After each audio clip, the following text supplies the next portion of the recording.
and welcome back to another tutorial. In this section, we're going over workflow in Photoshop, and in this video, we'll be covering colors, color swatches, adjustment layers, and styles. We're already familiar with the basics of choosing colors. Here in the Tools panel, we have our foreground and background colors. And if we click one, we get this large color picker that not only lets us choose our color, it also gives us the exact number values for the color we're choosing. This is good if we can take the time to open the picker, choose the color we want, and finally hit OK to actually switch to that color. However, sometimes people need colors fast, while their inspiration is still hot. They need something more like the color panel. Up here in my panels on the right, the first one we see on top is the color panel. You can see that the interface looks a lot like the color picker. But watch how easy it is to just pick a color and start painting. My panels on the right, the first one we see on top is the color panel. You can see that the interface looks a lot like the color picker. But watch how easy it is to just pick a color and start painting with it. Another advantage of the color panel is that if we click and drag the top tab area, we can pick it up and move it wherever we like. Some digital painters prefer to have their color panel right on the canvas. That way they can just switch colors without having to move away from what they're working on. With the color panel, we also have these panel options on the top right. And from here we can change the interface to better suit certain types of colors. And we can use these sliders to fine-tune our colors without making any changes that might be too drastic. But even with all these different interfaces, we can still only pick one color at a time. And Photoshop shows us this whole color spectrum. It's a little overwhelming if we can't decide the exact color we want. Fortunately, Photoshop provides us with the swatch panel. I'm just going to click here in the tab to the right of the color panel called Swatches. Swatches allow you to choose individual colors from huge sets of pre-chosen colors that go well together. So here you can see that if I find a color that I like, I can just click it and start using it on my canvas. This is showing a decent variety of colors, but swatches have so much more to offer. If I click this button on the top right, there's a huge list of color sets I can choose from. All I have to do is click one and either click OK to replace my current swatches or append to add these to my current swatches. Swatches go even further than that. Let's say that I want to save a color on my canvas for future use. All I have to do is sample that color and click the Add Swatch button next to the trash icon. It allows me to give my swatch its own name and adds it to my swatch panel. And if I decide that I don't want one of these colors, I can just drag it to the trash icon and it will be gone from my swatches. The next panel I'll be going over is the Adjustment Layer panel.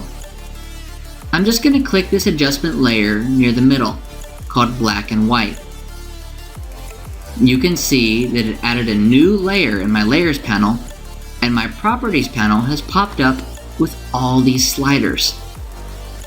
I'm not going to mess with these sliders in this tutorial, so I'll hide my properties panel for now. It's important to know that adjustment layers don't actually contain content. They act more like filters for your existing content. An adjustment layer is kind of like a pane of glass that you lay on top of your image, which can either enhance, distort, or otherwise alter your view of the image. So, if I hide my layers below it, we see right through the adjustment layer to my blank canvas. Because of this, adjustment layers can only visibly affect things below them. That said, when an adjustment layer is the topmost layer in the layers panel, it will affect every layer below it. This includes regular layers and even other adjustment layers. I'm just going to click and drag this black and white layer to the middle of my layers. You can see that now only half my image is black and white because it's only affecting the layer on the bottom of the layers panel, which is on the right of my canvas, as opposed to affecting all the layers on my entire canvas. Another way to make an adjustment layer affect only one layer is to clip it to that layer. I'm going to drag my black and white layer to the top of the layers panel.